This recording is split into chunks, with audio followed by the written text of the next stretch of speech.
off for Chesterfield.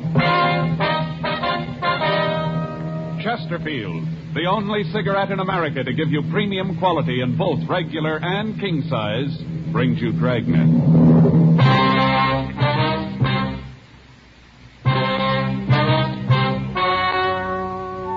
Ladies and gentlemen, the story you are about to hear is true. The names have been changed to protect the innocent.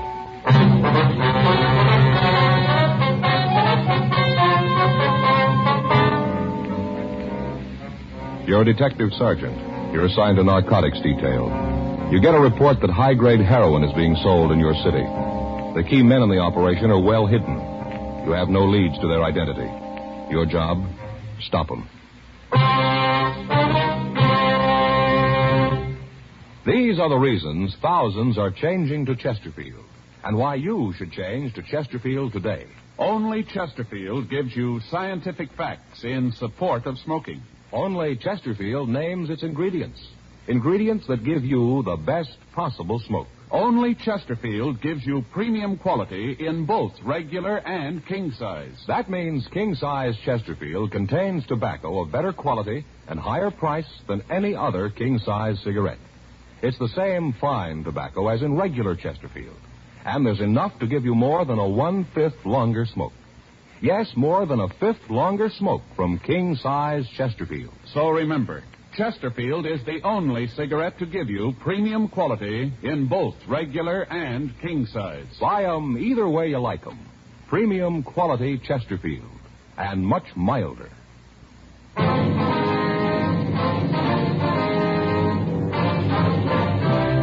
Dragnet, the documented drama of an actual crime. For the next 30 minutes, in cooperation with the Los Angeles Police Department, you will travel step by step on the side of the law through an actual case transcribed from official police files. From beginning to end, from crime to punishment, Dragnet is the story of your police force in action. It was Tuesday, August 3rd. It was warm in Los Angeles. We were working the day watch out of narcotics detail. My partner's Frank Smith. The boss is Captain Kearney. My name's Friday. It was 9:37 a.m. when we got to the main jail. Felony section. Hi, John. Friday, Smith. What do you want? Anderson, 302. Anderson, 302, interview. How's he feeling this morning, John? I don't know. I just checked in a while ago. I heard he gave the fellow some trouble early this morning. Guess he's pretty rocky.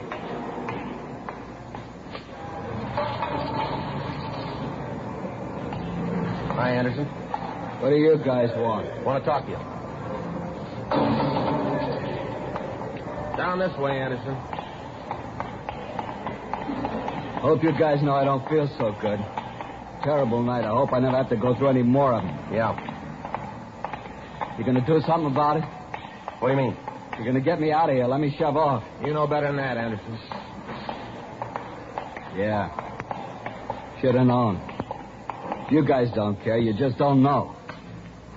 I didn't hear. Sit down. You guys got to do something for me, though. I can't take much more of it.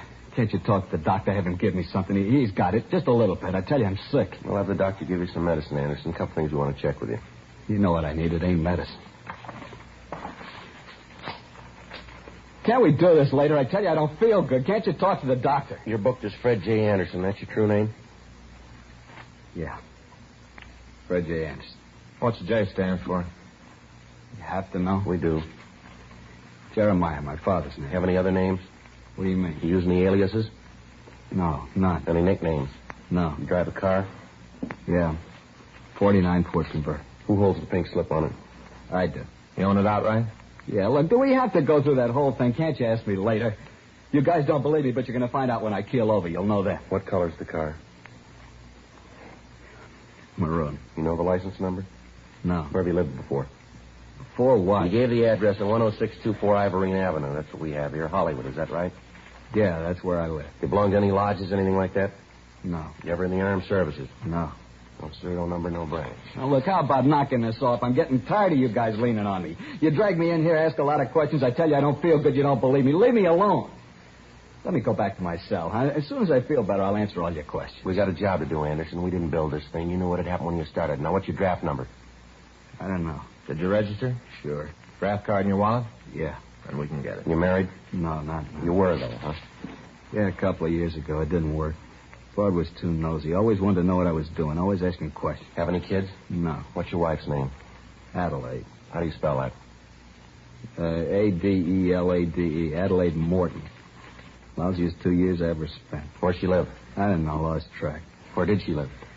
Same place up on Ivory, and I moved out when we got the divorce. I haven't seen her since. May still be there for all I know. How about your nearest living relative? Yeah, how about it? Maybe you got things wrong, Anderson. You're booked in here on a narcotics charge. That's pretty serious. This isn't a game. The sooner you realize it, the better off you're going to be. All right. Nearest relative. My brother lives in St. Paul. I don't know the address. I got it at home. We don't agree on a lot of things. I haven't seen him for a year or so. What's his name? Henry Alton Anderson. That's your nearest relative? That's what I said. Anybody else? No. How about your friends? Who are they? That's the line. What? That's where I stop answering these questions. You can maybe tie a bum rap on me, but you ain't going to get my friends mixed up in it. No, sir. That's where I draw the line. All right, suit yourself, Anderson. We got a lot of time. Got a cigarette, Joe? Yeah. Here you are.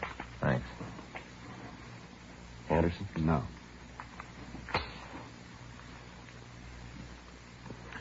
Thanks. Yeah. Why you have to know who my friends are? For a lot of reasons. I don't want to embarrass them, that's all. I don't want them to have to answer a lot of silly questions. You can see that, can't you? Can't you? Yeah, Anderson, we don't need to embarrass anybody. We just thought it would help here. Well, I won't tell you. I don't feel well. I don't feel well at all. I'm not hooked anyway. You got no right to say that. Look at your arm. I ain't going to try to con you. Sure, I tried this stuff once or twice, but that don't mean I'm hooked. A couple of pops, that's all, just a couple of times. That's not the way your arm makes it look. You've almost run out of places to put that needle, haven't you? So maybe I was wrong. Maybe it was a couple of more times than I thought. All right, now look, Anderson, I'm going to lay this out for you. We know there's a lot of H floating around. Has been for the past 3 months, and it's high grade. We know that you and the bunch you work for aren't too choosy who you sell it to. Now, we want the names and where you're getting the stuff. You say you're sick now. Wait a few more hours. Wait till your stomach starts to turn over. Wait till you can't make your hands do what you want them to. Wait till your head starts to crack open. You'll feel different then. We can wait. Well, let's take them back, Frank. Come on. Wait a minute. Yeah? You going to take me back to cell? You called it. I don't want to go back in. Well, that's where you're going. You're going to call the doctor, tell him to take care of me? He knows already. He'll do what he can. I can't go that route. You know that. Iron Cure, I couldn't take it. It'd kill me. You should have thought of that a long time ago. Yeah, you can say that. You ain't got the habit. It's easy for you to say that. You don't know. All right, let's go. No, I want you got to do something. I told you we do what we could. That ain't enough. It'll have to do. I told you, help me out. Give me a hand, then I'll get over on your side. You know, you scratch my back, I'll scratch yours. All right, tell us where you're getting the stuff. Can't you help me out first? The doctor will see you. Okay. Where do you want me to start? Where do you get the stuff? From a guy. What's his name? Paul. Paul what? I don't know what his last name is, just Paul. Where do you meet him? Hollywood. That's a big place. Where in Hollywood? Different places. Sometime the corner of Hollywood and Vine, sometimes at Highland, once at Cherokee and Sunset, different place. How do you know where? He gets word to me. How? The guy tells me Paul wants to see me, that's all. What's his Paul look like? Big guy, real big. What's he look like? How tall is he? 6'2", maybe 250. What's his coloring? Dark. Looks like he's just come back from the beach. Looks real tan. You guys are going to help me out, aren't you, after all I done? What color's his hair? Black, curly black hair. How about it? You going to do me some good? Any marks or scars on him? Huh? This Paul? Any marks or scars on him that'll make him easier to spot? Yeah, he's got a scar across the bridge of his nose right here. How old is he? Oh, I guess about 38, maybe 40. Drive a car, do you know? Never saw one. He always walked up on me. Is he a user? I don't think so. Maybe joy pops once in a while. I don't think he's on the steady, though. He the boss? Huh? He the head man in the operation? I don't know. I don't think so. I think he's just one of the guys. Where'd you meet him? Bar downtown. Were you introduced? No, he just came up, started to talk to me. We got along, made a deal. I was around trying to make a buy, get a connection. All right. I want you to look at some pictures. See if you can point this fellow Paul out for us. Look, I done my part. I told you. Now you guys got a chit to pick up. When do I get to see the doctor? When are you going to fix me? We'll talk to him. That wasn't a deal. We made no deals. You said you'd give me a hand. We will. The doctor will do everything he can for you. We can't promise you any more than that. Not much. That's the way it is. Lousy deal. Everything's on your side. You know it and you sure ride it. Someday I'll learn it. Just don't pay. Yeah, what's that? Never scratch a cop's back.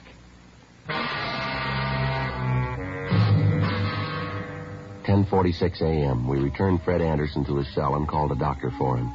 For the past 4.5 months, an organized gang had been selling high-grade heroin.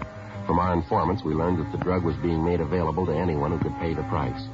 When we tried to stop the activities of the gang, we found ourselves up one blind alley after another. None of the buys we arranged took place. Meets with the higher-ups failed to materialize. When Fred Anderson was picked up, the narcotics found on his person was of the same quality and type that was being pushed around town. 2:34 p.m. We picked up Anderson and took him to the city hall to look at the mug books. He failed to identify any of the pictures. We checked the description of Paul against the people known to have dealt in narcotics, but failed to come up with an identification. Anderson was returned to his cell and held pending trial for violation of the State Narcotics Act, a felony. 4:17 p.m. We checked back into Captain Kearney's office. That's it, Skipper. We're right back where we were 4 months ago. Nothing at all on this Paul, huh? Well, if there is, we haven't been able to find it. You think Anderson's telling everything he knows about it? Oh, I doubt it. No, that description would fit 100 guys. You got any ideas of where we go from here? Oh, yeah, maybe. It might not work, but it's someplace to start. Well, let's hear it. All right, can we take a look at the map over here? From the information we got, the main operation must be taking place someplace down around here, around the harbor area. Yeah? From what we hear, the stuff's there, all right. Problem is how to find a connection. Well, maybe if we just lose a man down there, we thought. Put a man down there and let him work on his own. He might be able to come up with some answers. Pretty risky, Joe. It's a rough place. I wonder if it'd be worth risking a man down there. I don't think we got much of a choice, Skipper. No. Well, we figured that maybe if I went down there and let it get around that I wanted to make a buy, a big one, maybe they'd come to me. Well, why you? Why not let me handle it? Well, I thought that's the way we figured it. They know you down there. You used to work that area. You're not in any better position, Joe. Fellas walking the streets down there that you've tangled with, they're not about to form any fan clubs for you. Well, we tried every other way. Informants, leads, every known pusher's been talked to. Still, the stuff keeps coming in, being sold. From where we sit, this looks like one way to get them. All right, how are you going to work it? Well, I figure maybe I'll check into some hotel down there, eat in the places in the neighborhood, be seen around the bars, let it get around that I'm here from San Francisco, want to make a buy, and see what happens. You know anything about San Francisco? Well, I know the place pretty well. I spent a couple years up there when I was in the Army. I still don't like this idea of not being able to tag you, though. Well, there's no other way. Suppose so. How are we going to know how you're making out? Well, I'll get word whenever I can, let you know before the buy, tell you where and when. All right, Joe, you bought a piece of it. I'm not going to tell you what to do, you know, but take it easy. Don't make a target out of yourself. Remember, keep in touch with us. Right, Skipper. Let us know as much as you can, huh? Yeah. Take it easy, huh, Joe? Don't want anything to happen to you. Yeah, well, I'm on your side there. August 4th, 8:35 a.m. Frank and I had identification made up bearing the name Joe Arnold. After a final talk with Captain Kearney, I went home, got my car, and left for San Pedro. 6:42 p.m. I checked into a hotel on 6th Street. The hotel, according to the information we had obtained, was near the narcotics distribution center. 8:12 p.m. I went next door to the bar. Yeah? Give me a beer, huh? Eastern? I don't care. Okay.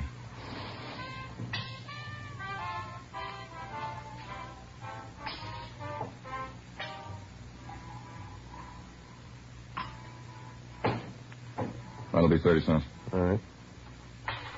There you go. Thanks. Not much doing, huh? No, it's pretty early yet. Gets a little frantic later. Mm-hmm. You're around here, aren't you? Yeah, I was just down from San Francisco. Nice town. I was up there a couple of years ago. Spent a week. Sure like it. Yeah, it's a good place to live. It sure seems to be. You know, if I could get a job up there, I think I'd move up. Yeah? Hey, slide down, huh? We can talk while I clean up these glasses. Well, that is, if you don't mind talk. Oh, it's all right.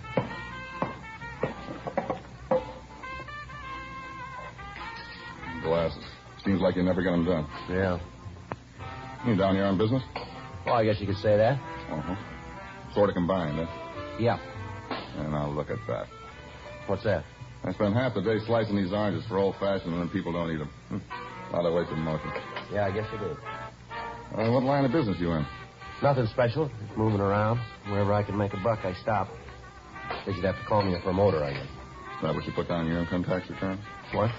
You know, when you fill out your income tax, it says there how you make your living. Where do you put that? Business management. That's good. Business management. Whose business you manage? Mostly my own. Pretty good idea for everybody, isn't it?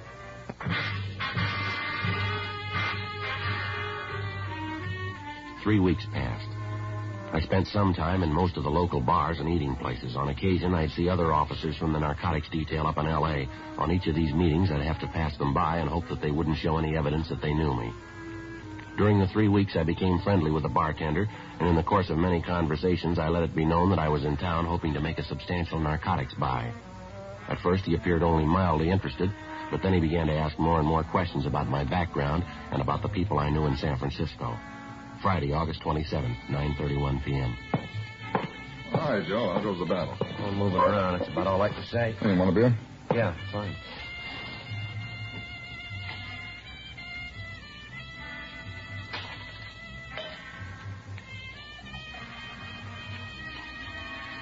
Here's your 30 cents.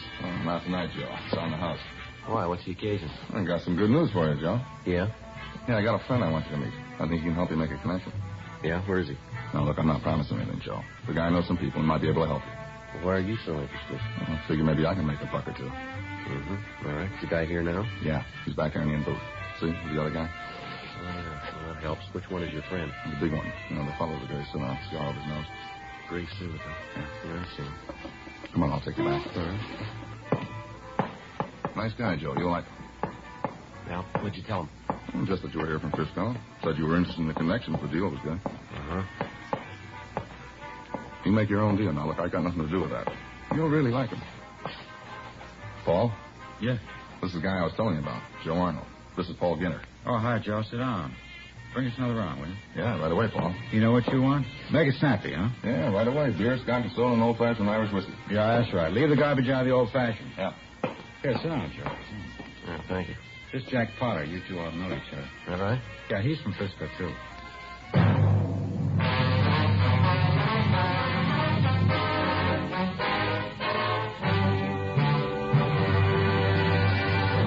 You are listening to Dragnet, the authentic story of your police force in action. Now, a report every smoker should hear. Only Chesterfield gives you scientific facts in support of smoking. First such report ever published about any cigarette. A responsible consulting organization reports a study by a competent medical specialist and staff on the effects of smoking Chesterfields. For 6 months, a group of men and women smoked only Chesterfield, 10 to 40 a day, their normal amount. 45% of the group have smoked Chesterfields from 1 to 30 years, for an average of 10 years each. At the beginning and end of the 6 months, each smoker was given a thorough examination, including x-rays, and covering the sinuses, nose, ears, and throat. After a thorough examination of every member of this group, the medical specialist stated, "It is my opinion that the ears, nose, throat, and accessory organs of all participating subjects examined by me were not adversely affected in the 6 months period by smoking the cigarettes provided." Of course, these cigarettes were Chesterfields. Remember this report and buy Chesterfields. Either way you like them, regular or king size. Premium quality Chesterfield, and much milder.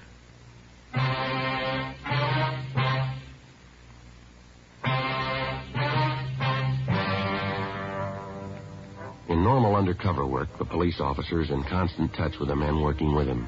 This is done either by one officer trailing the undercover man or by phone calls to a fellow officer at appointed times.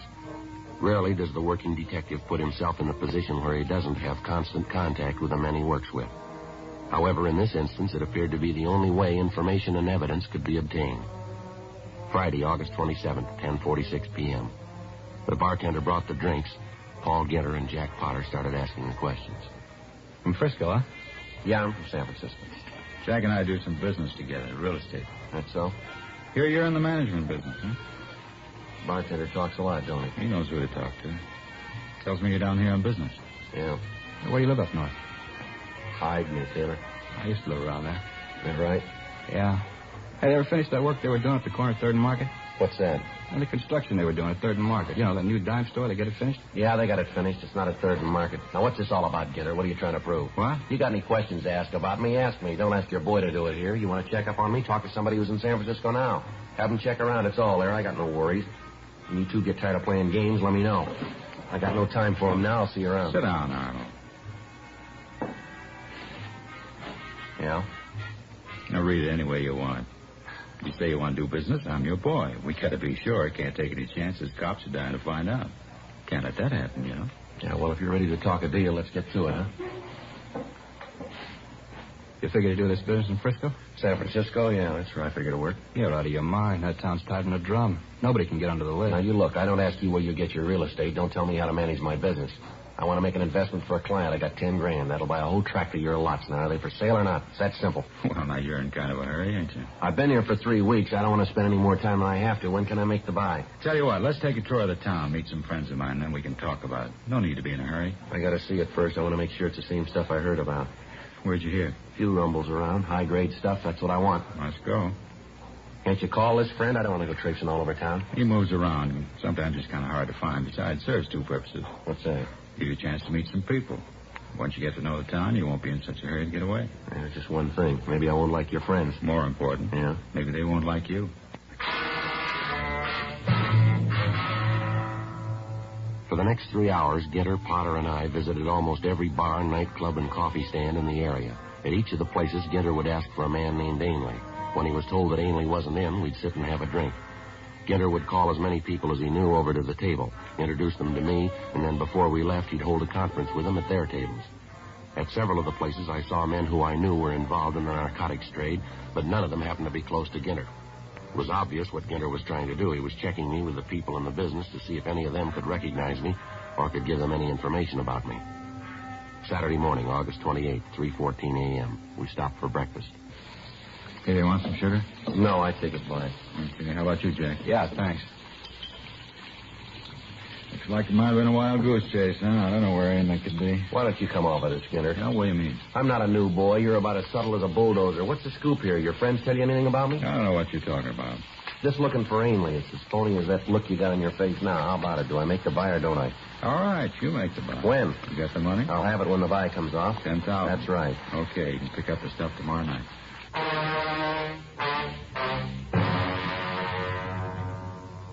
4:30 a.m. Ginter outlined the plan for the buy. At 7:30 that night, I was to meet him on the corner of Lebanon and Spring Streets. He'd take me to Ainley, who had the plan. 5:29 a.m. I drove back to Los Angeles. I put in a call to Frank Smith at his home and filled him in on the developments. It was arranged for me to be spotted when I got to the corner and then to be followed until the buy was made. At that time, Frank and the other officers working with him would move in and take Ginter and Ainley. I told Frank that I'd leave my car at the corner of 6th and Spring at noon that day. At that time, he would place a briefcase on the back seat of the car. In the briefcase would be packages of cut newspaper with a few $10 bills attached to each stack on the outside. I checked into a hotel down on 5th and got some sleep. At 7:30 p.m., August 28th, I was at the corner of Spring and Lebanon. Hi, Al. Hello, Ginter. Where do we go? You got the money? In this case here. Where's your car? Lot around the corner. We have to drive to the meet? Yeah. Come on, this way. My car's just around the corner. Don't worry, we'll take mine. All right, no problem. Makes it nice. Here we are. Want to slide in this side? Be quicker. All right. Where do we have to go? It's not far. How come we didn't make the deal in Pedro? Ainley likes to do the big business up here. More people, easier cover. Mm-hmm. When we first pulled away from the curb, I thought I could make out Frank and Captain Kearney in back of us.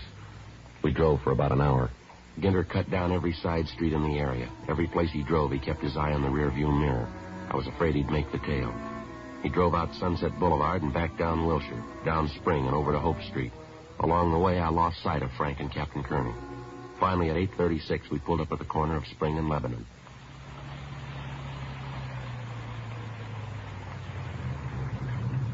What's the deal, Ginter? This is where we started. Yeah, I just wanted to make sure we didn't have a tail. You satisfied now? Yeah. Come on, in here. This hotel here? Mm-hmm. Ainley do business in a rat trap like this? He works where he has to. Come on, it's on the second floor. We can walk. Sure this is the same stuff that I heard about? You'll see. Understand, I'm not buying any junk. Don't worry. What we got's good. It's down here.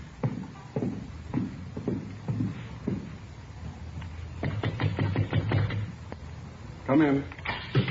Hello, Mr. Ainley. Together? This the young man? Yes, sir. This is Mr. Arnold and Mr. Ainley. How are you? You have the money, young man? Yeah, it's in here. You got the stuff? I have, here in this case. Looks like a doctor's bag. It's a good place to carry it. Doctor's bag. Here, open a bindle yourself. High grade, best we can get. Yeah, looks all right. Fine. Now, if we could have the money. Here you are. Now, if it's all right with you, I'll get out of here now. We'd like you to wait until we count the money. It's all there. I don't doubt it, young man, but just to make sure so there'll be no repercussions later, you understand? Everything looks in order. What are you trying to pull? What do you mean? What is this, Ginter? What's the matter? There's nothing but paper, plain newspaper. All right, Arnold, make a move or kill you. Let me see. What are you trying to pull? All right, you're under arrest, both of you. Cop, lousy cop. That's right. You got the shoe on the wrong foot, cop. I'm telling you what to do. There's men all through this building. You won't make the front door. How about it, Mr. Ainley? Let's take him down to Pedro. We can get rid of him there. Be better. How about the rest of them? He's bluffing. You made sure you weren't followed, didn't you? Yeah, I think so. Did you or didn't you? Yeah. Then there's nothing to worry about. Let's go. Well, you heard him, Arnold. Whatever your name is. Yeah.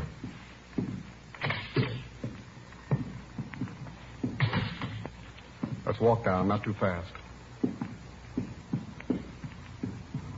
I'm parked out front. Good. All right, this is far enough. Come on, don't stall. Don't cause any trouble. You won't make it. Yeah, you bet. Come on. Now move.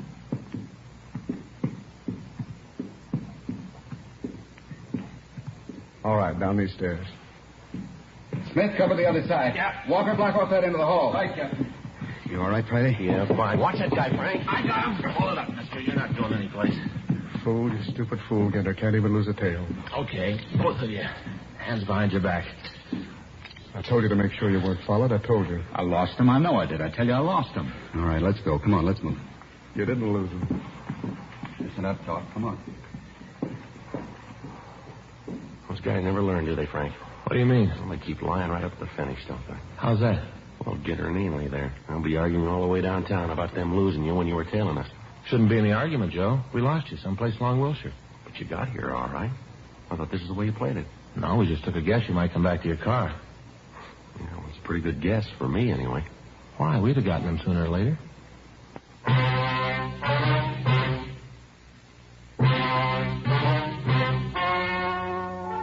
The story you have just heard was true. The names were changed to protect the innocent. On December 9th, trial was held in Department 92, Superior Court of the State of California, in and for the County of Los Angeles. In a moment, the results of that trial. Now, here is our star, Jack Webb. Thank you, George Veneman. Friends, I have just enough time to remind you that Chesterfield is the first cigarette to name all its ingredients. First to give you premium quality in both regular and king size.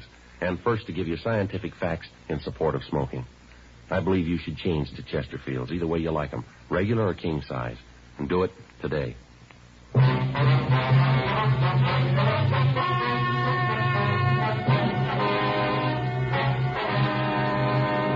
Paul Robert Ginter and James Arthur Ainley were tried and convicted of violation of the State Narcotic Act, a felony.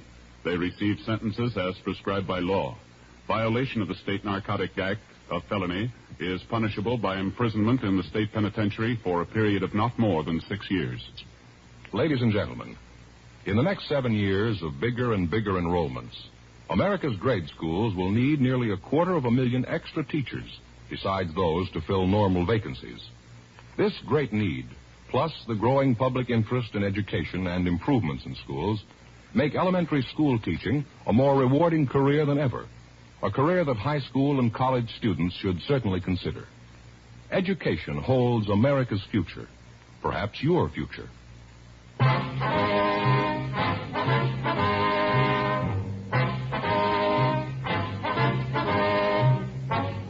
You have just heard Dragnet, a series of authentic cases from official files. Technical advice comes from the Office of Chief of Police W.H. Parker, Los Angeles Police Department. Technical advisors, Captain Jack Donahoe, Sergeant Marty Wynn, Sergeant Vance Brasher.